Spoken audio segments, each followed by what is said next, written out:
Hey guys, and welcome back. Now, it has been a while since I've uploaded anything to YouTube, and my last video was the Fraser Island video where I unfortunately wrote off my Ford Ranger. That happened roughly about 2 years ago now, and since then we've come through, we've picked up this Land Rover Discovery 2. Now you might be thinking, Adrian, why'd you pick up a Land Rover? It was all I could afford. We've already had some work done on it, and I've gotten to a point where we can start fitting it out. So my next couple of videos are going to be build videos for this Land Rover so we can hit the road again.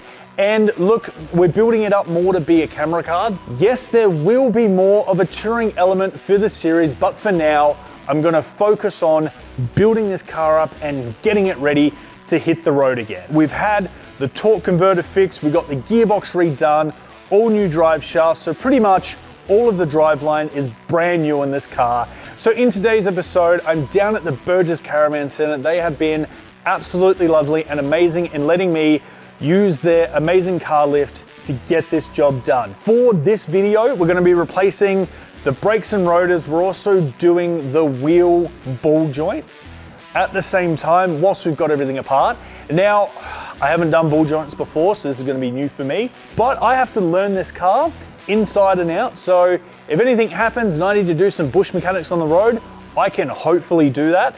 Now, our rear rotors and brakes also need doing. They unfortunately haven't arrived. So the front end is all we're gonna do in this video. Without further ado, let's jump into it.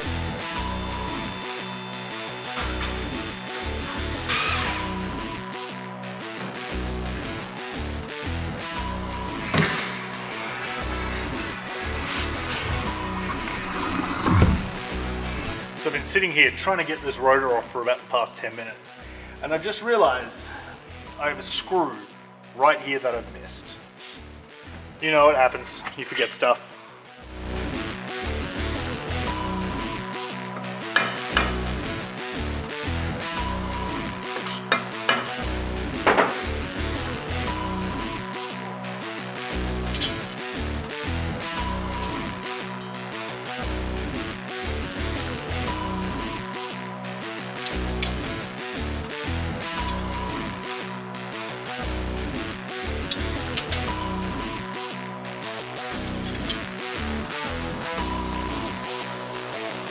After we've taken the shroud off, there is one more thing to remember with these old discos, is that there's an ABS sensor at the top here.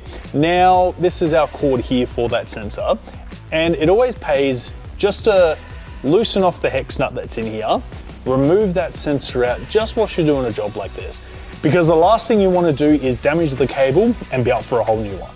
Let's try and get this guy out. I'll put this down first. It should be a very easy sensor to take out. Once I get this in, of course.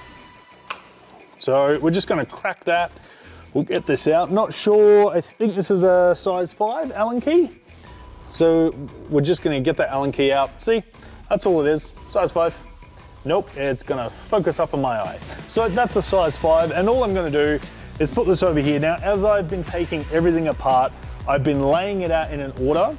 So then when I come to putting it all back, I can just start from one end, work to the other, and I know that all of my nuts and bolts are going back into place. And also, once you've undone that ABS sensor, all you need to do is just wriggle it a little bit, and it just pops out like so.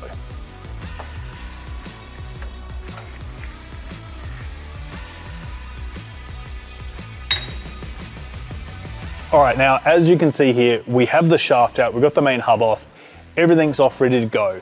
And if I pull this to one side, you can see our ball joints up the top and the bottom here are ready to be taken out. Now, the reason we actually had to take the shaft out is because our nut for our top ball joint is actually underneath, and our nut for our bottom ball joint is the same. So when we actually take these nuts off and go to knock them out, they both have to go up. And this whole unit, once we've taken the nut off, the nuts off, this whole unit will drop down and drop out. You know, and this has actually been pretty easy so far. The only issues I've run into so far have been rusted nuts and bolts. Prior to doing a job like this, hit it with some CRC or something that will penetrate into the rust and help you take everything off with ease.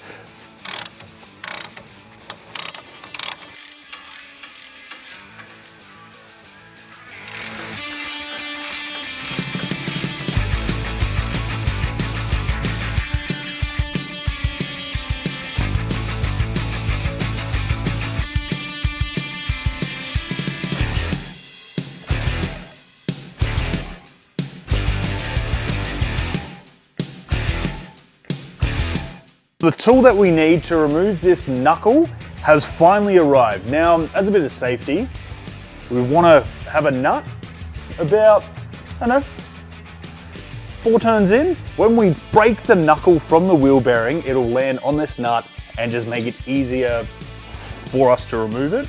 And we won't ruin our knuckle because this bit has to go back on the car. All right, we're almost there. Now, how this tool works is we insert it in between our knuckle and our wheel ball joint. And our section here has a bit of a curve on it.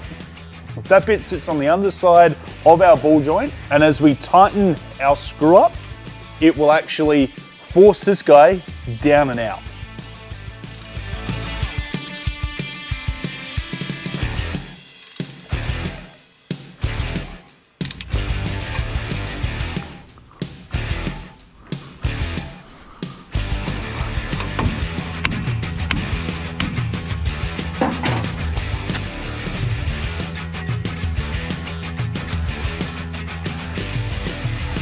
I'm pretty sure that these are the original ball joints which were on the car when it came off the lot. So there's a pretty good chance they're going to be rusted in. And look, this is quite easy up until this point. And yeah, now she's getting a bit hard. So we've got our ball joint puller over that side. So we're going to get these out, get the new ones in, put it back together, and then hop on the other side. Ooh, cars, am I right?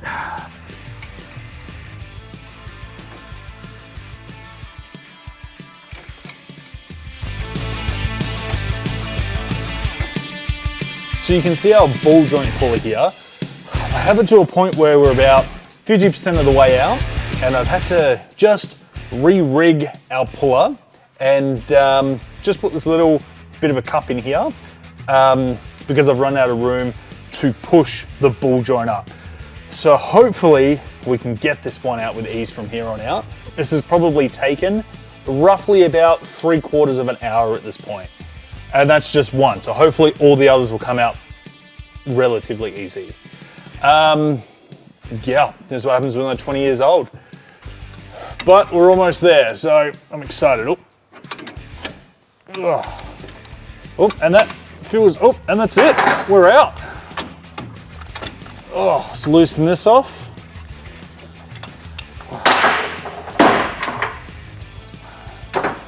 And look at that.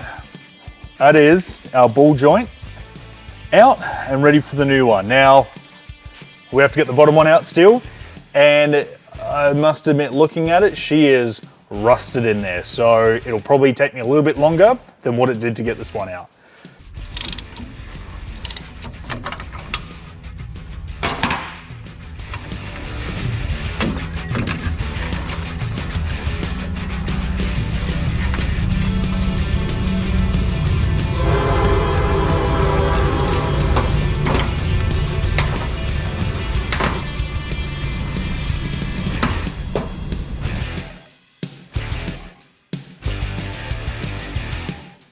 This is obviously our old joint, this is our new joint, and you can see how much nicer this new joint is with the rubbers. So that's the one that we are going to attempt to put back in. With how long these took to take out, curious to know how long it's going to take to put these ones in.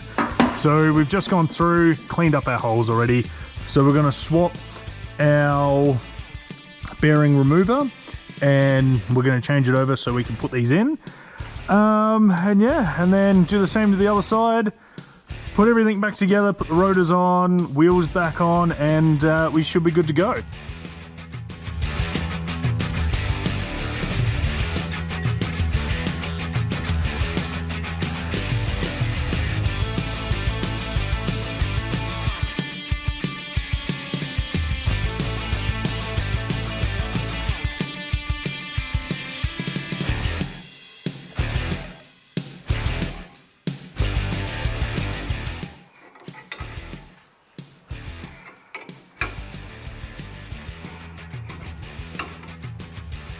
All right, so we finally have our new top and bottom ball joints in.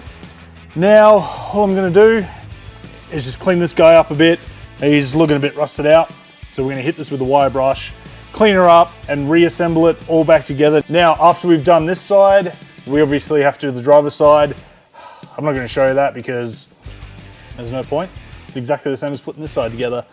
So yeah, so we're almost there. Reattach everything, put the new rotors, new brake pads on, and then, yeah, that'll be it. We're almost there. All right, how was that wire brush?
Look at that. Top ball joints, bottom ball joints, new rotors, new brakes. It looks like a new car now. Sort of. Anyway, we're gonna jump on the other side, finish off that side, put the wheels back on, and get the car out of here. And look, if you guys wanna watch the build, I am turning this into a more of a camera car, camera touring four-wheel drive car than anything else. Because I myself am a full-time camera operator. So yeah, if you guys want to see those videos, hit the playlist. Yeah, other than that, I'll see you guys on the next video. Yeah, have a good night. Oh, actually, I think we are gonna need all of these tools to work on the other side. I think there's about 20% of them.